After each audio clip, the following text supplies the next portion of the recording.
सुनना, हमें आज से एक चैप्टर चालू करना है इकोनॉमिक्स में। हमें आज से एक चैप्टर चालू करना है इकोनॉमिक्स में।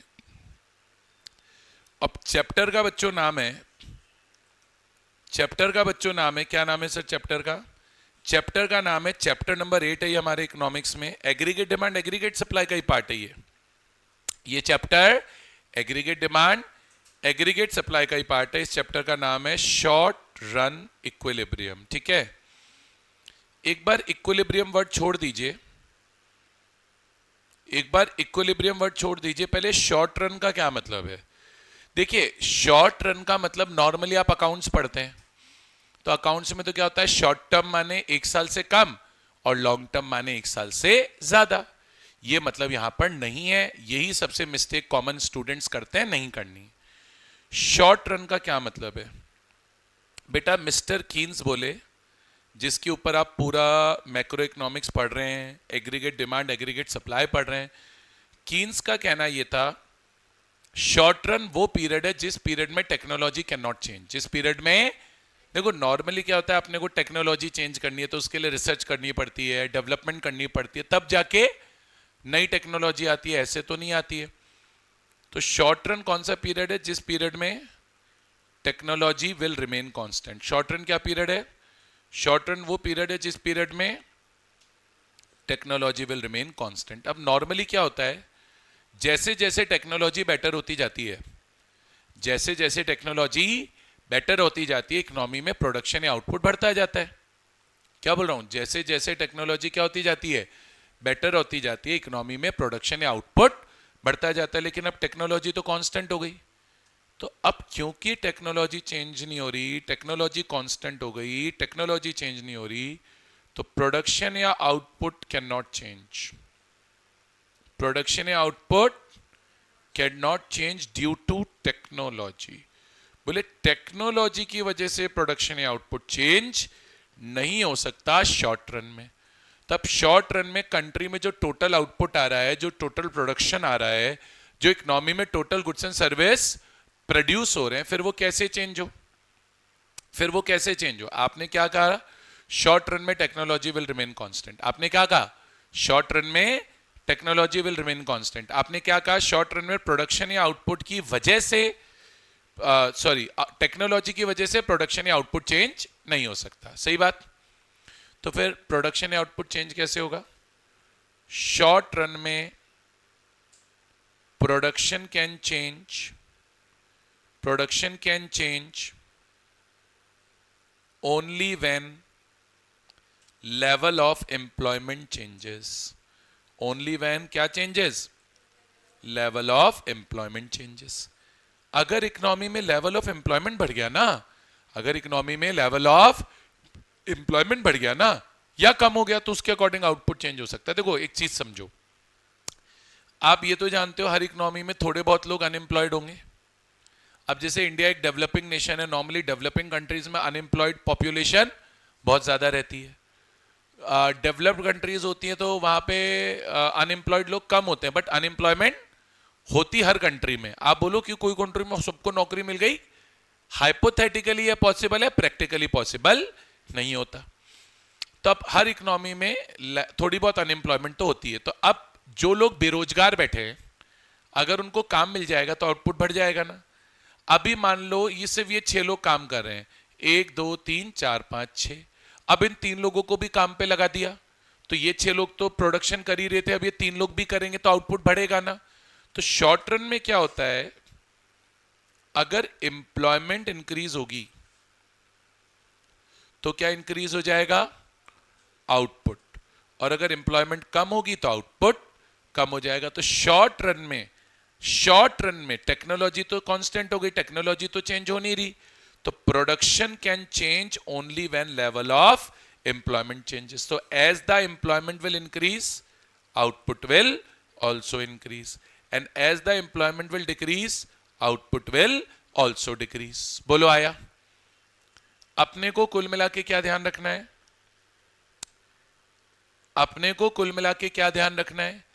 अपने को बेटा कुल मिला के ये ध्यान रखना है, अपने को बेटा कुल मिला के ये ध्यान रखना है कि जो शॉर्ट रन पीरियड होता है, जो क्या होता है, शॉर्ट रन पीरियड होता है, जो क्या होता है बच्चों, शॉर्ट रन पीरियड होता है, let us be very very clear about that.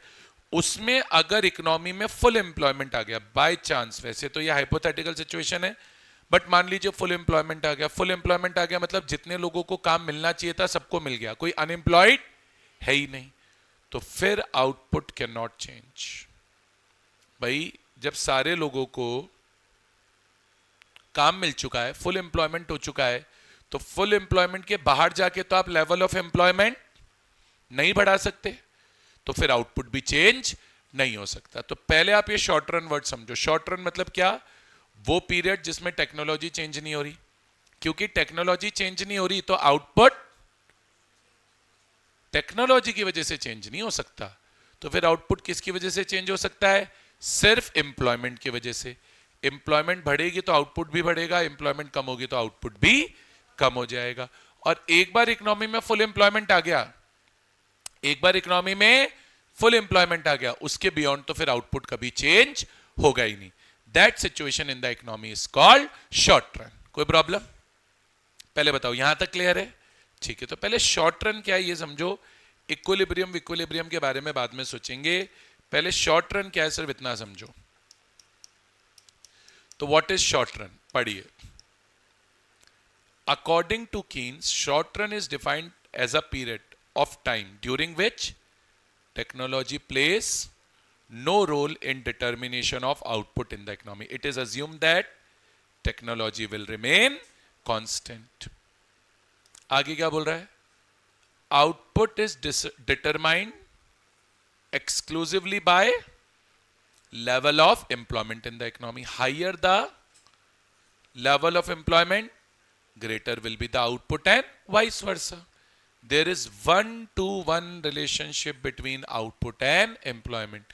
Output और employment में क्या होती है, 1-to-1 relation. 1-to-1 relation मतलब employment बढ़ा तो आउटपुट बढ़ गया, और बाय चांस employment कम हुई तो आउटपुट भी कम हो गया। और सबसे इंपॉर्टेंट बात इसमें ध्यान रखने की ये वाली है, पूरा लाइन अपने को याद होना चाहिए, accordingly output can not increase once there is full employment in the economy. बोलिए आया, बिल्कुल सर हमको आ गया। तो अब ये तो बेटा एक छोटा सा कॉन्सेप्ट हुआ शॉर्ट रन का। अब हमें क्या सीखना है, कॉन्सेप्ट ऑफ इक्विलिब्रियम आउटपुट, या इक्विलिब्रियम आउटपुट को इक्विलिब्रियम जीडीपी भी बोलते हैं या इक्विलिब्रियम इनकम भी बोलते हैं। ठीक है, अब ये पूरा जो डेटा है, ये जो पूरा डिस्कशन है, अब ये हम लोगों को करना है। अब देखो मैं आपको सिंपल बताता हूं, आप लोग इसको हार्ड मत बनाओ, सिंपल करके समझो।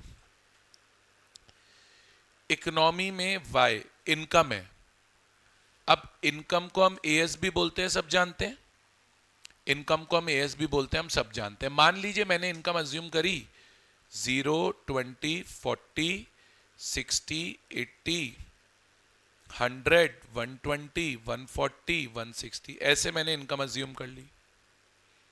अब आप सब जानते हैं वाई और एएस बराबर होते हैं, इसीलिए मैंने वाई के ब्रैकेट में एएस लिखा है, क्योंकि इनकम और एएस बराबर होते हैं। इसका रीजन भी बताया मैंने पिछले चैप्टर में। एएस माने जितना प्रोडक्शन हो रहा है, जितनी प्रोडक्शन होगी उतना ही आप रेंट पे करेंगे, वेजेस पे करेंगे, इंटरेस्ट पे करेंगे और प्रॉफिट पे करेंगे। इसलिए इकोनॉमी में इनकम और एएस बराबर होते हैं, और क्योंकि इनकम और एएस बराबर होते थे, इसीलिए जब हमने एएस लाइन बनाई थी तो वो एक 45 डिग्री लाइन बनी थी। याद आया, याद आया नहीं आया? चलो ये तो वाई और एएस हो गया। अच्छा, अब कंजम्पशन, लेवल ऑफ कंजम्पशन में इकोनॉमी में अज्यूम कर रहा हूं, कुछ भी अज्यूम कर लो, क्या फर्क पड़ता है। मान लो मैंने लेवल ऑफ कंजम्पशन अज्यूम किया 20, अब जीरो इनकम पे भी 20 का कंजम्पशन तो लूंगा ही, क्योंकि एक मिनिमम कंजम्पशन तो इकोनॉमी में हमेशा होता है। तो 20, 30, 40, 50, 60, 70, 80, 90, 100, ऐसे करके मैंने क्या ले लिया, ऐसे करके मैंने क्या ले लिया, कंजम्पशन ले लिया। बोलो लिया कि नहीं लिया? बिल्कुल सर आपने लिया, इसमें तो कोई बात ही नहीं है। अब आओ सर इन्वेस्टमेंट पे। अब मैं इन्वेस्टमेंट क्यों ले रहा हूं, इसके पीछे रीजन बताता हूं। सर एग्रीगेट डिमांड कब निकलेगी?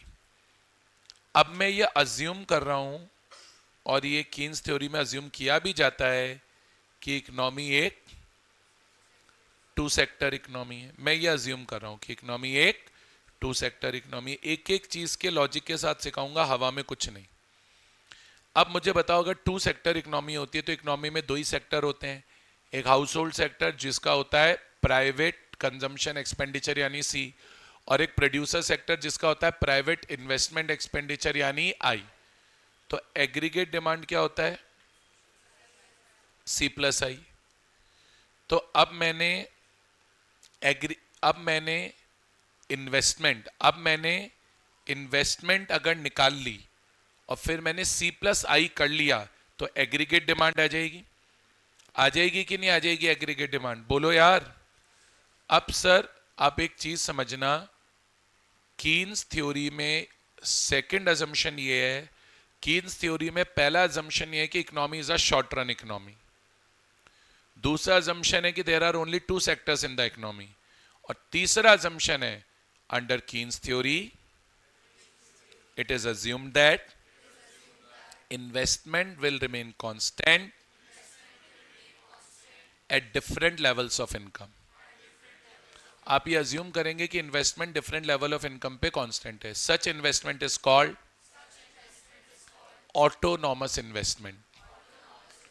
अब मैंने इन्वेस्टमेंट 20 मान लिया, मान लो हर लेवल पे, तो अगर मैं इन्वेस्टमेंट हर लेवल पे 20 मानता हूं तो एग्रीगेट डिमांड क्या हो गई? एग्रीगेट डिमांड सी प्लस आई होती है। तो 40, 50, 60, 70, 80, 90, 100, 110, 180, डेटा कुछ भी ले लो कोई फर्क नहीं पड़ता। नहीं ये कैसे हो गया? My bad, 120। अब मैं आपको क्या बोल रहा हूं, डेटा कुछ भी ले लो, डेटा से कोई फर्क नहीं पड़ता, अल्टीमेटली इकोनॉमी का इक्विलिब्रियम में आना तय है। अब मैंने क्या, अब इक्विलिब्रियम क्या सिनेरियो है पहले ये समझो। आप बोलो equilibrium is that scenario where aggregate demand is equal to aggregate supply. अब आप अगर सोचो तो वाई को ही एएस बोलते हैं, तो जहां पे एएस 80 है वहां पे एग्रीगेट डिमांड भी 80 है, तो यही हमारा हो गया पॉइंट ऑफ इक्विलिब्रियम। आप क्या बोलोगे? Equilibrium is that level of output. Output मतलब जैसे अब इकोनॉमी में जब 80 का माल बनेगा, जब 80 करोड़ मान लो, तो इकोनॉमी में जब 80 करोड़ का माल बनेगा तो उस पॉइंट पे सप्लाई भी 80 करोड़ की आएगी। मतलब अगर 80 करोड़ का प्रोडक्शन इकोनॉमी में हमने कर दिया तो वहां पे सप्लाई और डिमांड बराबर हो जाएंगे। तो 80 करोड़ इस एग्जांपल में क्या कहलाएगा? ये जो 80 है ये कहलाएगा इक्विलिब्रियम आउटपुट, या इसे आप बोल सकते हो इक्विलिब्रियम जीडीपी, या आप इसे बोल सकते हो इक्विलिब्रियम इनकम। देखो सुनो, जीडीपी क्या होती है? Total goods and services produce in the economic territory during the period of 1 year. तो इक्विलिब्रियम आउटपुट बोल लो, आउटपुट ही जीडीपी होता है, इक्विलिब्रियम जीडीपी बोल लो, इक्विलिब्रियम इनकम बोल लो, एक ही बात है। आपसे कोई पूछे equilibrium output, equilibrium GDP, equilibrium income क्या है, तो आप बोलोगे equilibrium output refers to that level of output in the economy where that level of output in the economy where aggregate demand is equal to aggregate supply। और भी शानदार लिखना है कि मैडम खुश हो जाए, बोले यार क्या तोड़ बच्चा है, तो और इसको प्यारे तरीके से लिख के आओ, equilibrium output refers to that level of output where। बेटा क्या गर्दन टूट गई क्या? तो संभालो बेटा उसको, अपने आप को भी संभालो। सब ठीक? कोई दिक्कत? कुछ चाहिए? कुछ मंगाए? बताओ आपके लिए कुछ काजू कतली वगैरह मंगाए जिसको खा के एनर्जी आ जाए आपको, बूस्ट वगैरह मंगाए, boost is the secret of my energy. बताओ कुछ और जिससे आपको एनर्जी आती हो। आपका पिंक वाला ग्लास मंगाए घर से, भेजो स्टाफ को, देख लो। हम तो क्या वेले बैठे, सीधे बैठ जाओ, थोड़ा सुन लो आराम से, प्यार मोहब्बत से। बेटा इतना बढ़िया तो मैं गाना भी नहीं गाता कि बोले वाह सर क्या लोरी सुनाई है, नींद आ गई। मैंने एक बार गाना सुना दिया, 6-7 रातों की नींद एक साथ तोड़ेगी बेटा। चलो सुनो मेरी बात, तू हंस मत, तेरे को अलाउड नहीं, तू जानता है ना। हाँ, तो देखो मैं क्या बोल रहा हूं, पूरा फ्लो ही खराब कर दिया, इतनी बढ़िया डेफिनेशन बता रहा था। चलो, इक्विलिब्रियम आउटपुट, शू से बोलेंगे, equilibrium output refers to that level of output where aggregate demand is equal to aggregate supply। लेकिन सिद्धि, अगर मैडम को खुश करना है कि अरे मैडम मजा आ गया आज तो, क्या लिखा है बच्चे ने, खुश हो जाए टीचर एकदम, मतलब टीचर भी हो रहा है तो मजा आ गया यार, तो आंसर कैसे लिखो, बढ़िया लैंग्वेज मैंने लिखा है ये नोट्स में भी। Equilibrium output refers to that level of output where what producers wish to produce, यानी AS, what wish to produce यानी AS, what producers wish to produce is equal to what household wish to buy। wish to buy हो गया AD, wish to produce हो गया AS। तो जहां wish to produce is equal to wish to buy, that is also equilibrium। बोलो आया? अरे आया नहीं है बेटा, आया? आया बताओ पक्का? चलो सर हमको क्लियर है, चले चले। वो तुम्हारा त्रिमूर्ति में 3 का है, अच्छा ये भी खबर तो पूरी हमें, पल पल की खबर है। चलो खैर आओ, पूछो तो सही दीदी को क्या हुआ, क्या हुआ बताओ। नहीं वो वाली दीदी को, ये दीदी तो ठीक है आज। चले आए आगे, चले फटाफट चले। देवेश, देवेश बोला सर बोर हो गए, कुछ एक्साइटिंग बढ़ाओ। चलो यहां तक क्लियर है, पढ़ाएंगे एक्साइटिंग, इंडियन इको में आओ, बहुत एक्साइटमेंट होगी वहां पे। चलो यहां तक क्लियर है, अभी जो एक्साइटमेंट हो रही है उससे भी डबल एक्साइटमेंट इंडियन इको में होगी, बहुत ही मजा आएगा। चलो तो आंसू नहीं निकल गए तुम्हारे तो, चलो देखे रोएगा कौन, पहले तुम रोओगे मैं रोऊंगा, चैलेंज वो है। तो देखो सुनो, हाँ तू मना कर दिया देखो, हाँ बाकी सबको अलाउड है। तो देखो सुनो मेरी बात, इक्विलिब्रियम समझ में आया, डेटा को देख के समझ में आया, और डेफिनेशन वाइज भी समझ में। अरे यार काई की डेफिनेशन, मर गई definition. Equilibrium level of output refers to that level of output where what producers wish to produce that is AS is equal to what buyers wish to buy that is AD। या simple terms में बोलो, equilibrium level of output refers to that level of output where AD is equal to AS। फालतू की माता बच्ची नीचे life में मेरे को, डन। अब इसको डायग्रामेटिक, और एक चीज और बताता हूं, ये बात पहले भी कई टॉपिक्स में आई है जब हमने इक्विलिब्रियम जैसे कॉन्सेप्ट्स पढ़े। In ideal scenario economy will always remain in equilibrium. मैं प्रूव करूंगा ये बात, पहले बताओ यहां तक क्लियर है? अच्छा अब इसको डायग्रामेटिकली कैसे प्रेजेंट करेंगे? अगर मेरे को इसको डायग्रामेटिकली प्रेजेंट करना हो इक्विलिब्रियम के कॉन्सेप्ट को, तो मैं डायग्रामेटिकली कैसे प्रेजेंट करूंगा? अब देखो स्टूडेंट्स, इसमें क्या है, कई इस बुक्स में एक्स्ट्रा बातें लिखी होती हैं, बनी होती हैं, अननेसेसरी फर्जी। मैं वो अननेसेसरी फर्जी बातें भी आपको बोर्ड पे बना के सिखा रहा हूं, बट मेरे हिसाब से सीखने की जरूरत नहीं है। सिंपल सीखना जैसे मैं सिखा रहा हूं, नीड ही नहीं है वो फालतू बातें पता नहीं क्यों कर रहे हैं किताब में, I don't know. Sir equilibrium कहां है? जहां AD और AS बराबर है। अब याद रखो, एक्स एक्सिस में हमेशा इनकम आती है और वाई एक्सिस में हमेशा AD और AS आता है, ठीक है। अब बोलो, equilibrium output refers to that level of output in the economy where AS line, which is a 45-degree line, intersects AD line. That point will be point of equilibrium. अगर आपको diagrammatically present करना है तो simple याद रखिए, the point E where AD curve intersects AS curve is the point of equilibrium। और इसी point पे पता है क्या होगा? इसी पॉइंट पे बेटा ऐसा होगा, इसी पॉइंट पे बेटा ऐसा होगा कि इकोनॉमी में जो इनकम आ रही होगी वो 80 आ रही होगी, और इकोनॉमी में जो आउटपुट आ रहा होगा वो भी 80 आ रहा होगा। इसी पॉइंट पर इकोनॉमी में बेटा क्या क्रिएट हो रहा है? इक्विलिब्रियम। तो अगर आपको इसको डायग्रामेटिकली प्रेजेंट करना है, अगर आप इसको डायग्रामेटिकली क्या करते हो? प्रेजेंट करते हो, तो ये पॉइंट मेरा क्या हो गया? Point of equilibrium. आई बात समझ में?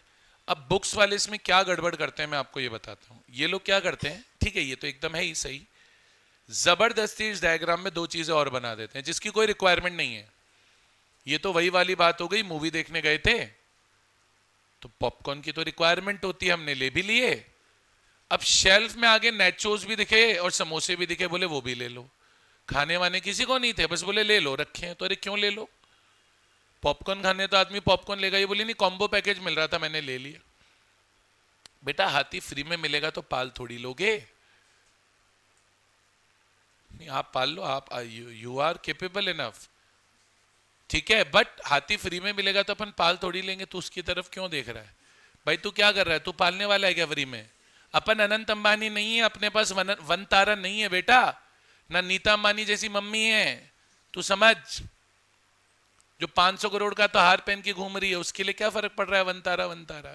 तू समझ, तू इधर फोकस कर, ठीक है, हंसो मत। तो देखो सुनो, अब ये ऐसी अननेसेसरी, जो अभी आपको लगा सर ने क्या फालतू बातें करी थी दिन, यही हो रखा है यहाँ, नीड नहीं है। This is the best diagram according to me, but books क्या करते हैं अब मैं बताता हूं। एक तो बुक्स इसमें सी लाइन बना देते हैं, सी इज कंजम्पशन। अब लॉजिक से सिखा रहा हूं, कंजम्पशन 20 है, इन्वेस्टमेंट 20 है, दोनों का टोटल 40 है, तो ऑब्वियस सी बात है एडी ज्यादा है, इसलिए एडी लाइन ऊपर है, सी लाइन इसके नीचे बनेगी। तो यहां कहीं मैंने सी लाइन बना दी, ये सी लाइन है। थोड़ा सा और नीचे से ले लेता हूं, स्पेसिंग अच्छी हो जाएगी। हाँ क्या? अच्छा, ये सी लाइन हो गई, ये क्या हो गई? सी लाइन हो गई, ये बच्चों सी लाइन हो गई। अब इस डायग्राम में सी लाइन बना देते हैं। क्या रिक्वायरमेंट है? मेरे हिसाब से तो कोई रिक्वायरमेंट नहीं है, बट बना देते हैं। एक चीज और करते हैं, आई लाइन और बनाते हैं। आई लाइन माने इन्वेस्टमेंट लाइन। अब सर इन्वेस्टमेंट हर लेवल पे 20 है, मतलब इनकम कितनी भी हो, इन्वेस्टमेंट तो ऑल लेवल ऑफ इनकम्स पे कांस्टेंट है। Since investment is constant at all levels of income, investment line will be a line parallel to x axis। ये भाई सपाट लाइन मतलब चेंज ही नहीं हो रहा भाई। ऐसी लाइन बनती है मतलब बढ़ रहा है, ऐसी लाइन बनती है मतलब गिर रहा है। वो नहीं देखते मूवीज में होता है, कोई आदमी होता है वो मर जाता है तो बगल में क्या लगा रहता है? Heart beat monitor. उसमें लाइन कैसे हो जाती है? स्ट्रेट हो जाती है या नहीं होती?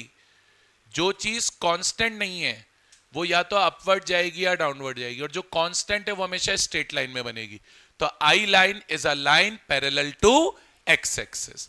अब मेरा मानना यह है इक्विलिब्रियम के डायग्राम में ना सी लाइन की कोई रिक्वायरमेंट है और ना आई लाइन की कोई रिक्वायरमेंट है, बट क्योंकि बुक्स में बनी रहती है इसलिए मैंने बना दी।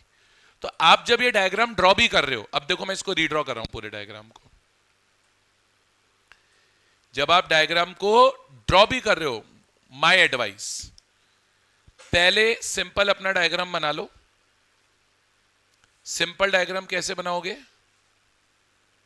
भाई? बोलो। Point of equilibrium is that point where AD curve will intersect AS curve. अब पहले तो याद रखो एएस कर्व 45 डिग्री लाइन बनानी है, तो अपने फ्री एंड ड्राइंग में जो भी 45 डिग्री की एक लाइन आप बना पा रहे हो अंदाजन वो आप बना दो। मैं तो एग्जैक्ट बना लूंगा, मेरे पास तो फैसिलिटी है, आपके पास नहीं है। तो एक आप सबसे पहले एएस लाइन बना लो। AS line is also called Y line, क्योंकि एएस और वाई बराबर होते हैं, और यहां पे आपने 45 डिग्री मार्क कर दिया, ठीक है। डायग्राम कैसे बनाना है पेपर में वो बता रहा हूं। एक्स एक्सिस हो गया, वाई एक्सिस हो गया। एक्स एक्सिस पे हम सब जानते हैं इनकम आती है, वाई एक्सिस पे हम सब जानते हैं एडी और एएस आते हैं। यहां तक कर लोगे। उसके बाद आप बनाओ एडी लाइन। अब एडी लाइन बनाते वक्त ध्यान रखो कि एडी लाइन जीरो से स्टार्ट नहीं होगी, क्योंकि एडी कभी भी जीरो नहीं होता। देखो डेटा में भी वाई जीरो है तो भी एडी 4040 है, तो एडी यहां से स्टार्ट कर देता हूं मैं, या यहां से कर देता हूं। ये मैंने एडी बना दिया। अब ये मेरी एडी लाइन हो गई। अब जिस पॉइंट पे एडी और एल लाइन एक दूसरे को इंटरसेक्ट कर दिया वो मेरा पॉइंट ऑफ इक्विलिब्रियम हो गया। पहले आप इतना डायग्राम बना लो, फिर आपको याद आ जाए तो सी लाइन बना देना। सी लाइन एडी लाइन के नीचे बनेगी तो ये सी लाइन हो गई कंजम्पशन लाइन, और एक इन्वेस्टमेंट लाइन बना देना जो कि एक्स एक्सिस के पैरेलल रहेगी, तो ये मैंने इन्वेस्टमेंट लाइन बना दी। ये मेरा डायग्राम ऑफ इक्विलिब्रियम हो गया। कोई प्रॉब्लम बताइए, कोई प्रॉब्लम? फिर मैं एक बहुत अच्छी बात बताऊंगा, पहले बताओ यहां तक क्लियर है? अच्छा, अब एक बहुत प्रैक्टिकल बात बताता हूं। पहले बताओ यहां तक आया? सच एकदम, ये नहीं मेरे को खुश करने के लिए या दोस्तों को खुश करने के लिए हाँ बोल रहे हैं कि पड़ोस वाला क्या सोचेगा। आया तो हाँ, नहीं आया ना, फालतू टाइम पास नहीं चाहिए। डन। अब एक सिंपल चीज, अच्छा पहले एक डाउट पूछता हूं, पहले एक लाइन बोल दो बस। इन ideal scenario,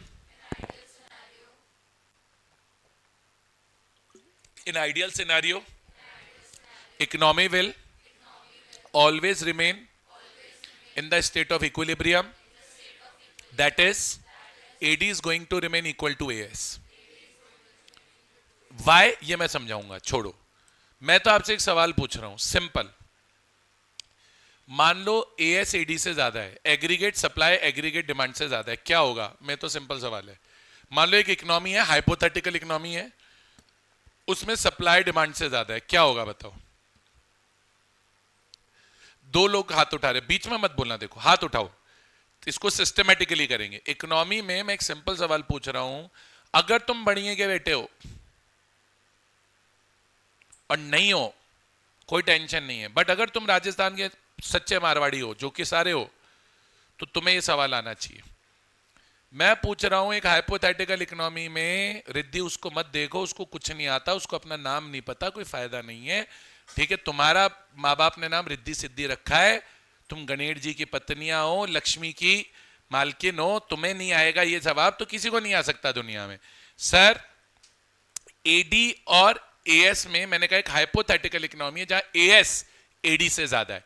my question is what will happen in an economy where AS is more than AD? A very simple question I am putting across. What will happen in the economy if AS is more than AD? बताइए, कौन बता रहा है?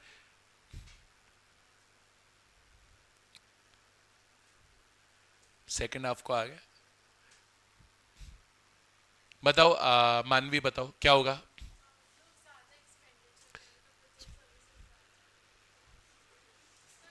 मजा आया? मजा life में? हाँ बताओ क्या होगा?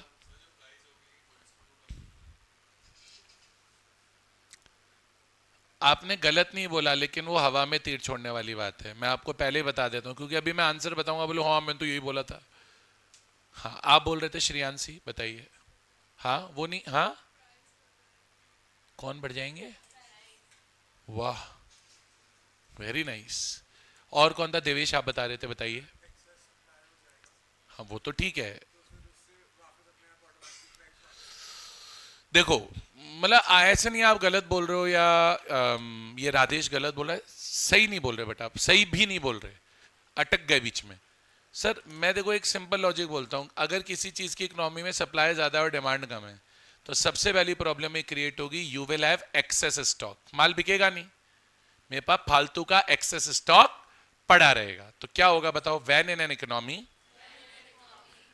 Aggregate supply is more than aggregate demand, then a producer will face the problem of excess stock, या आप बोल सकते हो अनप्लान्ड इन्वेंट्री।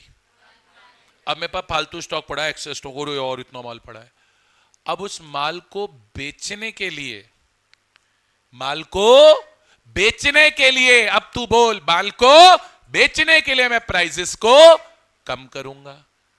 अब जैसे ही प्राइसेस कम होगी डिमांड बढ़ जाएगी इकोनॉमी में, प्राइस कम होती है तो डिमांड बढ़ती है, प्राइस कम होती है तो डिमांड बढ़ती है। तो अभी एएस यहां बैठा है, एडी यहां बैठी है, एएस यहां बैठा है, एडी यहां बैठी है, तो अभी क्या प्रॉब्लम हुआ इससे? एक्सेस स्टॉक हो गया, अनप्लान्ड स्टॉक हो गया, अनप्लान्ड इन्वेंट्री हो गई। अब उस इन्वेंट्री को क्लियर करने के लिए मैंने क्या करा? प्राइस कम किए, प्राइस कम किए तो डिमांड बढ़ गई, डिमांड बढ़ गई तो इकोनॉमी इक्विलिब्रियम में आ गई। इसलिए मैं बोल रहा हूं in ideal scenario economy is going to remain in equilibrium. बोलो आया? अरे आया? तो ये तो तब हो गया जब एएस एडी से ज्यादा। चलो उल्टा सोचते हैं, मान लो एडी ज्यादा एएस कम है। रुक जा, रुक जा, हिम्मत रख। एडी ज्यादा है, अब की बार एडी ऊपर बैठी है, बोली मैं ज्यादा हूं, डिमांड ज्यादा है, सप्लाई कम है। तो लॉजिक से नहीं बताएगा, मेरे को पता है, मैं जानता हूं, नहीं बताएगा, मेरे को पता है, ठीक है। मैं पूछ नहीं रहा इक्विलिब्रियम शिक्विलिब्रियम, मैं पूछ रहा हूं एडी ज्यादा एएस ज्यादा, क्या होगा उस सिचुएशन में? बढ़िए हो, अगर सच्चे बढ़िए तो सही जवाब आना चाहिए। एडी ज्यादा है एएस कम है, क्या होगा? चलो बताओ, कौन बता रहा है? हैंड रेस करो, बताओ Lakshmi ji. By the way online में स्टूडेंट्स को बता देता हूं, लक्ष्मी एक लड़का है। चलिए बताइए, बताइए लक्ष्मी जी। वाह, हाँ, सुंदर लड़का है ये। चलो, जब एलोकेशन ऑफ माइंड हो रहा था in whatever heaven the Brahmaji was doing the allocation part, he was absent unfortunately, ठीक है। तो ब्रह्मा जी को मना, गुरुर ब्रह्मा गुरुर देवो, तू जा बेटा मना, क्या पता कुछ हो जाए तेरे को, कुछ एलोकेशन मिले। बताओ एनीबडी एल्स? तो बुरा तो नहीं मानता बेटा, सच का नहीं मानना चाहिए, मैं यही कहता हूं। बताओ। भारी बेइज्जती कर रहे हैं सर, हैं? नहीं करूंगा, नहीं करूंगा। बाकी बेइज्जती उसकी होती है जिसकी इज्जत हो, बट नहीं करूंगा तेरी, तू मत ले। तो क्या करूं? आप कभी तो एक आंसर सही दो कि सर भी खुश हो, हाँ यार ये लक्ष्मी हमारी पढ़ने लग गई। बताओ, बोलो। नहीं आप नहीं, एनीबडी एल्स? बताओ क्या नाम है आपका? तन्वी, बताओ।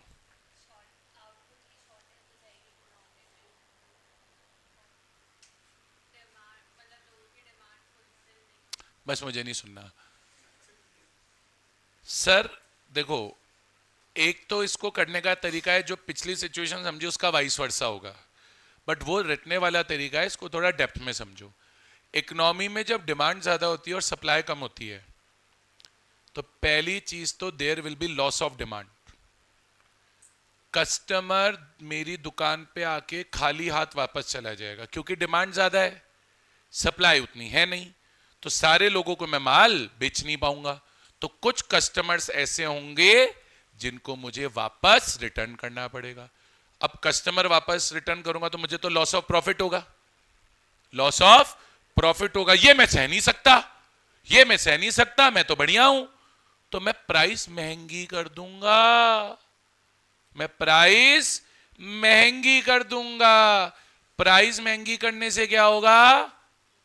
डिमांड कम हो जाएगी और एडी और एएस वापस से बराबर हो जाएंगे, and economy will come back to the position of equilibrium. तुमने सोचा मैंने प्राइस क्यों बढ़ाई? बढ़ाई वो ठीक है, क्यों बढ़ाई? लॉस ऑफ डिमांड हो रहा था, कस्टमर वापस जा रहे थे, तो मुझे लॉस ऑफ प्रॉफिट हो रहा था। कस्टमर जाए मरे मुझे क्या, अपन बढ़िया आदमी, अपने को मुनाफे से मतलब। तो अपन ने मुनाफा कंपनसेट करने के लिए क्या करा? प्राइस को महंगा करा। प्राइस को महंगा करा तो डिमांड कम हो गई, and economy came back to the situation of equilibrium. That's why I'm saying in an ideal scenario economy will always going to remain in the state of equilibrium. बताइए आया नहीं आया? बाद में दबा लेना उसके बटन, समझ में आया नहीं आया बता। क्लियर है? बोलो। आज मेरा मूड अच्छा है इसलिए तुम दोनों को डांट नहीं रहा हूं। क्यों लक्ष्मी, कुछ कहूं तेरी बढ़ाई के लिए? कुछ मतलब, should I say something? Should I dedicate something to you? बेटा ऑनलाइन में कोई है ही नहीं, इसीलिए तेरा नाम लक्ष्मी है, तो समझा? चलो यहां तक क्लियर है? तो मत बोल, ठीक है? यहां तक क्लियर है? ठीक है, लेफ्ट एंड राइट फायरिंग हो रही है तो झुक के रहे, ठीक है? यहां तक क्लियर है? बोलो आया नहीं आया? चलें आगे। नहीं आया ना समझ में? आया नहीं आया? गुड। इसकी क्या है, वो स्कूल में चोट लग गई थी, वो स्पोर्ट्स डे वगैरह कुछ चल रहा था तो गर्दन में चनक आ गई, क्रैम्प्स, ठीक है? चलो खैर, ऑल वेल। फिजियोथेरेपिस्ट हैं जयपुर में बहुत बढ़िया बढ़िया, यू शुड कंसल्ट। साइकोलॉजिस्ट भी हैं। चले आगे लक्ष्मी, चलो। लक्ष्मी लड़की नहीं लड़का है। आइए, अब बुरा मान जाएगा, अब नहीं बोलूंगा मैं, कुछ नहीं बोलूंगा तुझे। चलो, अब वॉइड जानते हैं, वॉइड क्या होता है? जहां दिमाग होना था वहां वॉइड है। चलो, तू जानता है वॉइड क्या होता है? गूगल करना। आओ, कॉन्सेप्ट ऑफ, आप जानते हो बेटा वॉइड क्या होता है? क्या होता है बताओ? Empty. Concept of equilibrium output GDP income. मैंने सारी बातें समझा दी हैं। अब मैं आपसे दो ऑप्शन दे रहा हूं, या तो मैं बुक से रीडिंग करा दूं या आपको बुलवा दूं। बताओ क्या करना है? बुलवा दो, डिट्टो बुलवाऊंगा जो बुक में लिखा है। चलिए, पहली लाइन तो यहां दिखी रही है, बोल लो, बाकी फिर मैं बुलवाता हूं। Equilibrium output refers to that level of output in the economy where AS is equal to AD, where what producers wish to produce is equal to what buyers wish to buy. It is called situation of equilibrium. Diagrammatically, where AD curve intersects AS curve, it indicates equilibrium.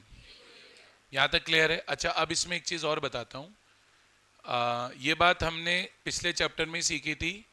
यहां पर जो भी मैं आपको AD पढ़ा रहा हूं, जो एएस पढ़ा रहा हूं, ये एक्चुअल एडी नहीं है और ये एक्चुअल एएस भी नहीं है। हम यहां पे जो एडी पढ़ रहे हैं वो प्लान्ड या डिजायर्ड एग्रीगेट डिमांड है, और यहां पर हम जो एएस भी पढ़ रहे हैं वो प्लान्ड या डिजायर्ड एएस है। कोई प्रॉब्लम है? पहले बताओ यहां तक। इसको लैटिन में एक वर्ड यूज होता है, लैटिन में एक्चुअल को बोला जाता है एक्स पोस्ट। क्या बोलते हैं? Ex post. और प्लान्ड या डिजायर्ड को बोलते हैं एक्स एंटे। क्या बोलते हैं? Ex ante. तो आप याद रखना, according to Keynes we will consider ex ante ADNAS. Ex ante ADS means planned or desired aggregate demand, aggregate supply in the economy. कोई डाउट? फिर क्या एक बात और याद रखेंगे, where AS is more than AD, it will lead to excess stock or unplanned inventory. Where AD is more than AS, then supplier will not be able to fulfill the demand and he will suffer the problem of loss of demand, that is loss of profit. Clear हुआ? पक्का? And in ideal scenario we all know that economy will going to remain in the situation of equilibrium. Why? ये हमने justify किया, क्योंकि जब AS AD से ज्यादा होगी तो उस सिचुएशन में प्राइस रिड्यूस होती है, प्राइस रिड्यूस होने से एडी बढ़ जाती है, एंड वाइस वर्सा, जब एडी एएस से ज्यादा होता है तो प्राइस इंक्रीज होती है, प्राइस इंक्रीज होने से एडी कम हो जाता है and it will become equal to AS. I hope clear होगा। Equilibrium refers to that level of output in the economy where AS is equal to AD. ठीक है। Equilibrium output refers to that level of output where what producers wish to produce is equal to what buyers wish to buy. Here AS means ex ante AS yani desired. Here AD means ex ante AD yani what buyers wish या plan to buy. ठीक है। अब मैंने क्या पढ़ा है? Where AS is greater than AD, it will lead to excess stock या unwarranted stock भी बोलते हैं excess stock को in the economy. Where AS is less and AD is more, फिर क्या होगा? It will lead to shortage of output and loss of demand in the economy. और जहां इक्विलिब्रियम है वहीं दोनों ही चीजें नहीं होंगी। Where economy is in equilibrium there will be no problem of excess stock और शॉर्टेज ऑफ आउटपुट। ये डेटा हो गया और ये उस डेटा का डायग्राम हो गया। कोई प्रॉब्लम? कोई प्रॉब्लम? डायग्राम कैसे बना हुआ है? वाई और एक्स एक्सिस बने हुए हैं, एडी कर्व, सी लाइन, एएस लाइन, जहां इंटरसेक्ट हुए वो इक्विलिब्रियम। एएस तो वाई होता ही हम जानते ही हैं और एडी होता है सी प्लस आई, और ये इन्वेस्टमेंट लाइन आई। लेकिन जैसा कि मैंने बताया सी लाइन और आई लाइन नहीं भी बनाओगे तो चल सकता है। क्लियर हुआ? क्लियर हुआ? Fair enough. ऑब्जर्वेशन क्या है? AD line intersects the 45 degree AS line at point T, so that E is the point of equilibrium where AS is equal to AD. फिर देखो मैंने जिस पॉइंट पर इंटरसेक्ट किया उस पॉइंट पे लेवल ऑफ इनकम क्या थी इकोनॉमी में, मैंने इसको नाम दिया मान लो एल, तो हो गया ओ एल। तो मैंने बोला O L is the equilibrium GDP in the economy. O L यानी this is the equilibrium GDP in the economy. बोलिए आया? At equilibrium point E, what producers wish to produce is equal to what buyers wish to buy। आ रहा है? बहुत बढ़िया। अब ये वैसे मैंने पढ़ा तो दिया आगे का part, but reading next class में कराऊंगा जिससे रिवाइज हो जाए कि अगर एएस एडी से ज्यादा होगा तो क्या होगा, और अगर एएस एडी से कम होगा यानी एडी ज्यादा होगा तो क्या होगा। पढ़ा तो दिया है बट रीड कल करा दूंगा जिससे रिकैप हो जाएगा। डन है? बताइए, आई अच्छे से आज की क्लास समझ में सभी स्टूडेंट्स को? Please I am requesting either you note this down और take out a print out, but please don't attend classes without notes. Either you note them down और you take out a print out, whichever way you are more comfortable with. ठीक है, चलो भाई कल मिलते हैं।